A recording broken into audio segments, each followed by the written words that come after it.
is the guy who's up for election today. Remember, this was an empty seat that was vacated. It's a special election. It was Murphy, who was a very staunch family values type of guy, and was willing to apparently extend that type of value to people who were not in his family, specifically female staffers. Yeah. He's a flexible guy. So here's Saccone. Now,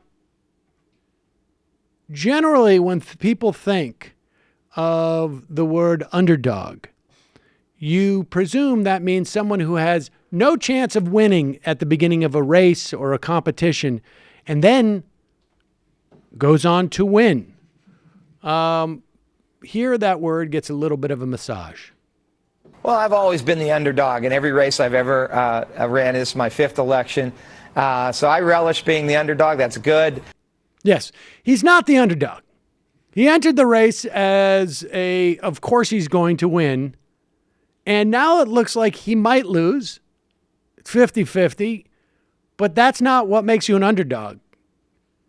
If the idea that you might lose makes you the underdog, then there are no non-underdogs.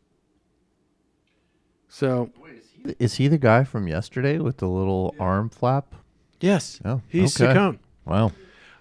Meanwhile, I would say after seeing that video, I think it's totally fair to consider him an underdog at literally any undertaking he's ever participated. Yeah. He's an underdog at life. To speak to your last question, isn't this district fairly working class? A lot of union labor?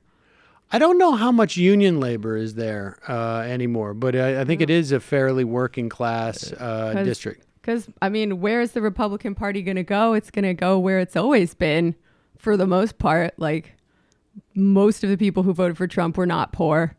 And I feel like that was certainly a small, significant part of it. But, you know, the Republican Party has always been a party of the ruling class. But this is a district that also went for Mitt Romney 20 points. This is a district that votes Republicans. And if you can't spend close to $13 million in this district, and there's reports out that the DCCC apparently funneled some money in quietly, but nowhere near what was the totals spent by Republicans. But if you're a Republican and you're in this district and you're looking at this district, you can blame Saccone, I guess, all you want, which is what they're attempting to do. But the reality is your $13 million didn't work, and there's no way you're going to be able to put $13 million into every race that is an R+11 district where Donald Trump won by 20 votes across the country. 20 percentage points. $13 million. Trump's visit doesn't mean anything. Paul Ryan is a liability. What is left for you to run on at that point? You have the tax cuts don't work. Little thing called racism. You run on exactly. Yeah.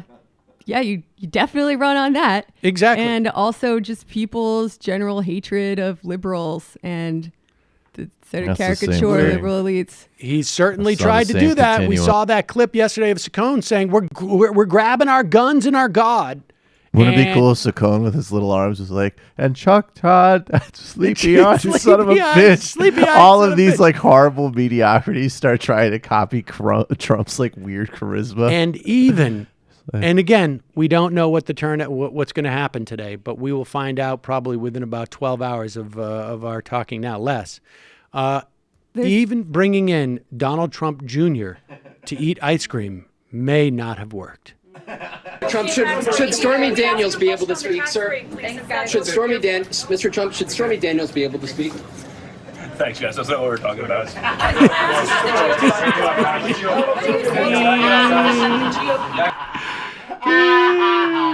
Num.